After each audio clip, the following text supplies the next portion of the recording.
We're going to go through some basic karate and basic Aikido techniques together. So the first one will be punch to the face, high block, moving in.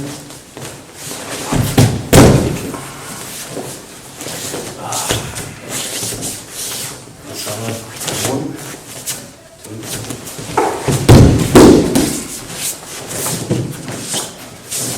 Saw a video today.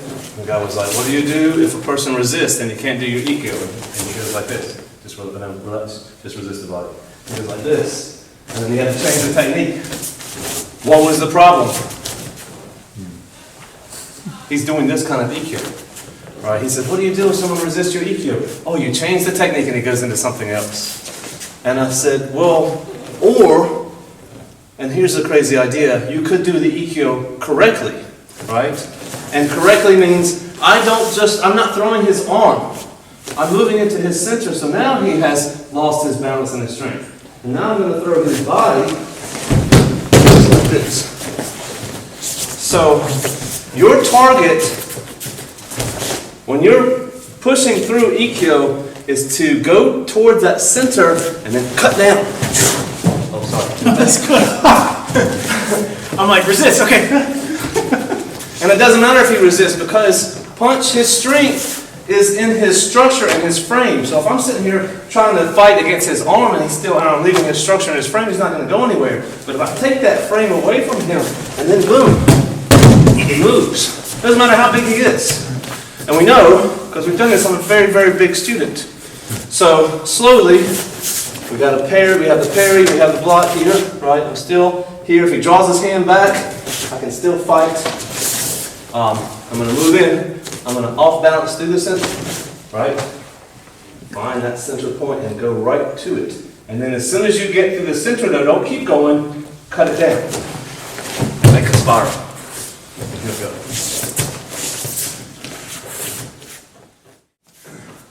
Let's do kind of a white crane Hakatsuru type block where he comes in with a middle punch and I'm just here. On the other side. So this is kind of like a hands down reaction, a hands in your pocket reaction, because I did a class in Guangzhou and I taught this movement where I was doing an exercise where he's coming with a punch and I'm starting with my hands down, and my first thing is to bring the hands up.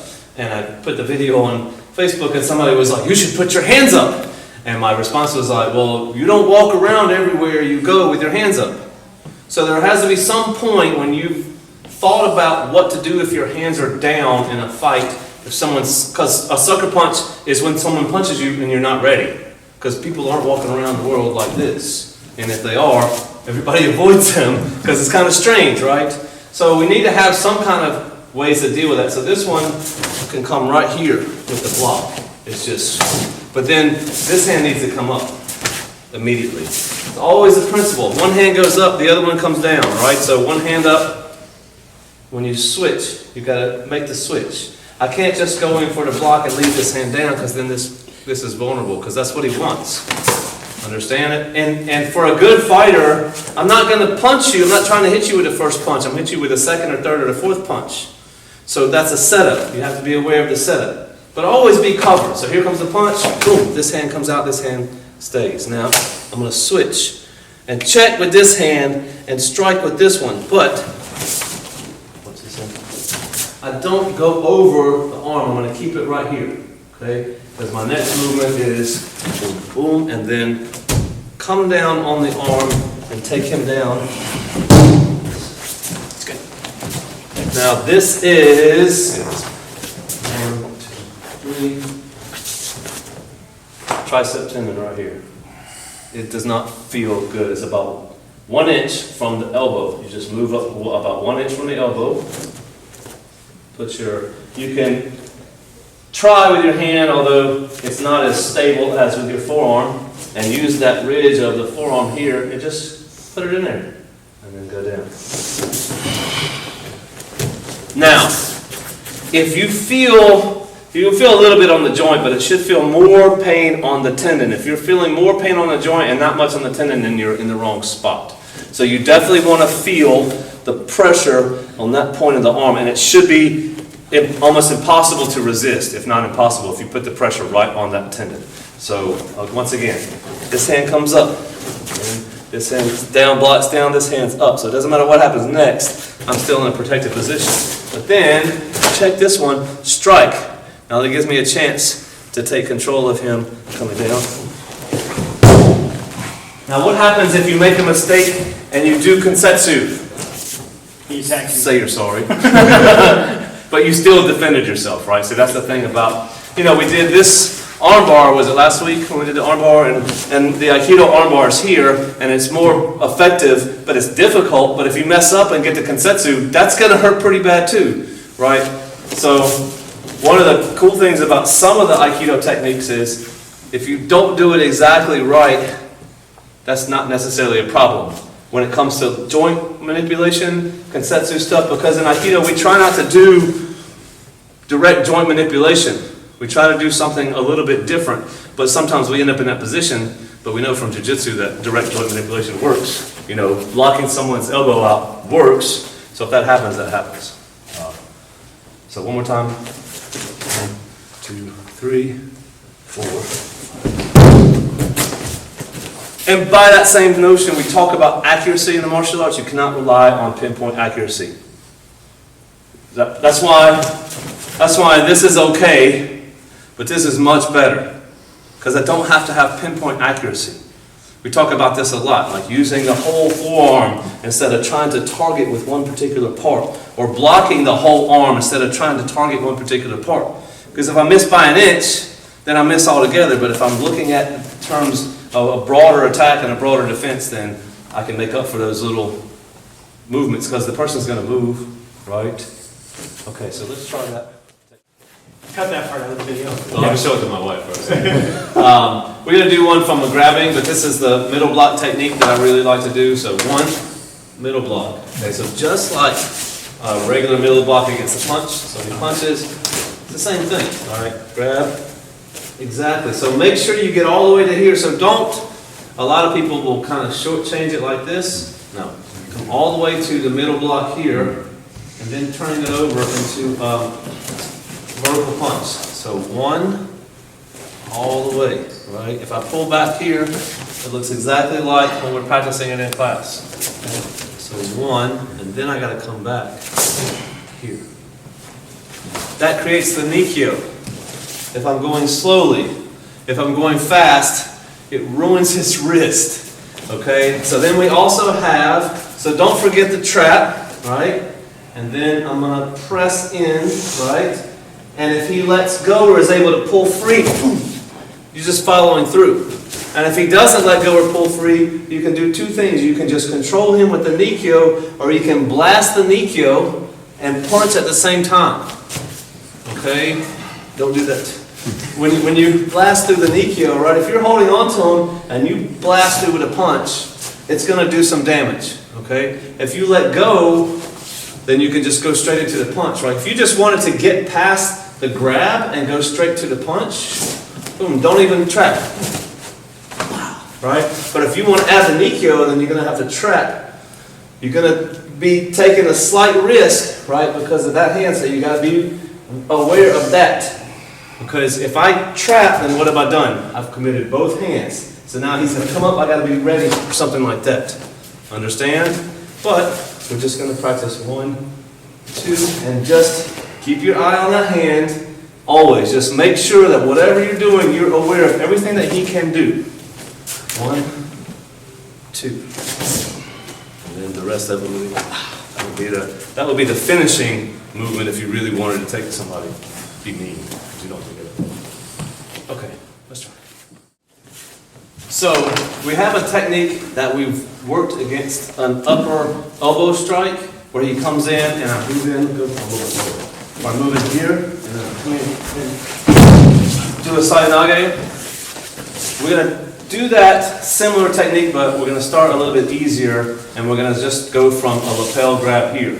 So the first thing though that I want you to do is, this is the block, okay? What is this? This is the inside middle block from karate.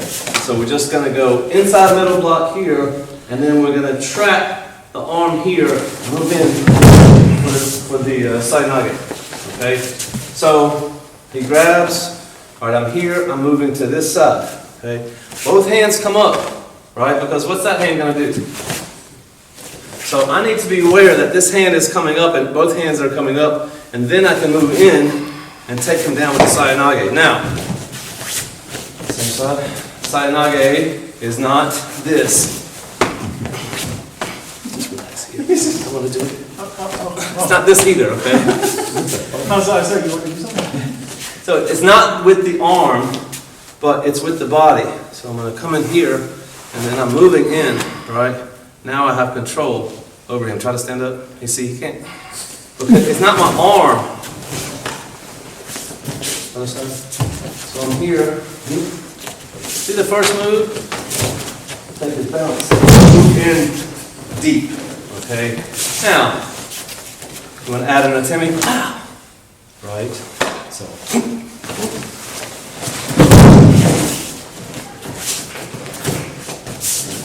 What else would we? Another atemi. Right? Yeah, this will be a good one. Right, and then move in. But you don't want to get him bent too far over, right? Because then you're trying to go in the other direction. So, that's a pretty good atemi, actually. Right, just pop. Here. Not here. Moving in. Just remember, here, that first movement gets him, starts the all balancing, moving in, whole body, here. And then just use your whole body.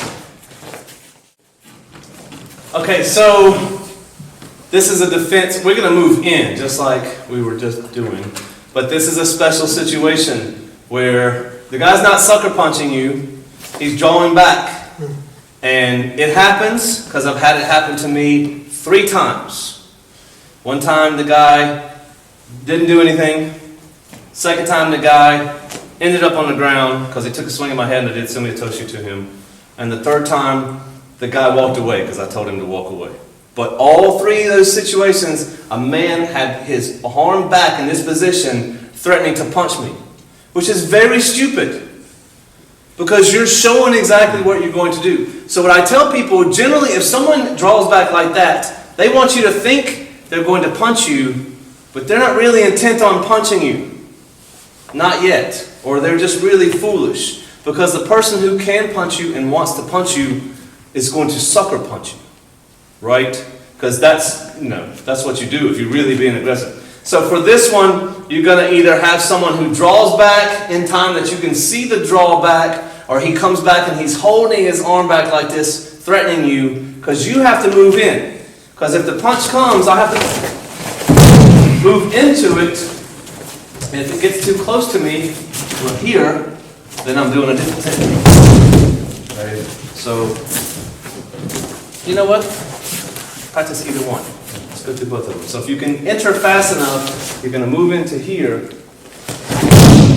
and cut him down like that. So this hand, I'm going to show you. And you can do an atemi like this, but that's pretty tough. What am I doing?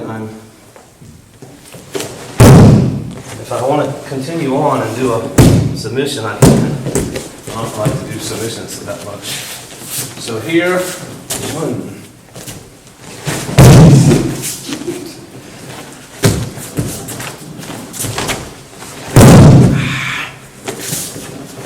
With one hand.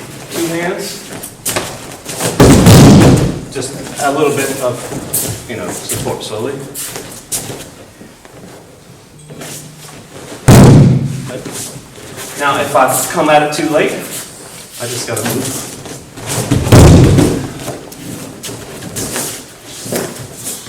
And again, it's that 2 hands.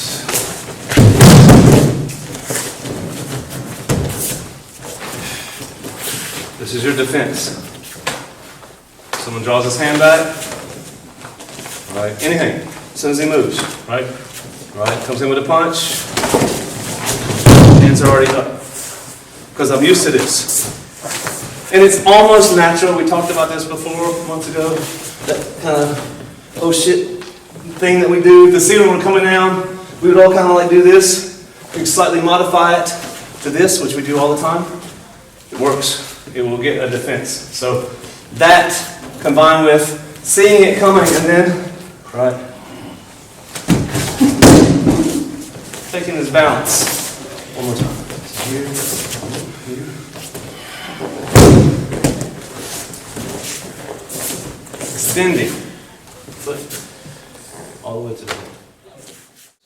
Okay, one more. He's going to do a low punch. I'm going to come in like this, and I'm just going to move in, take him down like that. Sorry. One take, that was fine. Okay. Let's go slowly. So left punch, he comes in. I'm just going to keep going. Two things can happen. One, the arm stays with him and he just gets locked up even worse. Or two, you slip past the arm, go up to the head, a little bit faster. Okay? So just one more time slowly here. Low block. This is a low block. All right, you can do the parry if you want, but you need to, if you do the parry, you got to bring that hand right back up to here. And then boom. And look how, that's another thing I'm going to show you. If I'm doing the parry, all right, watch 1, 2, and where does this hand go? Right to the shoulder. So then I can get a little bit extra shoulder. Other side, so 2 here. And this is with the hand caught. Still got the shoulder here. Okay?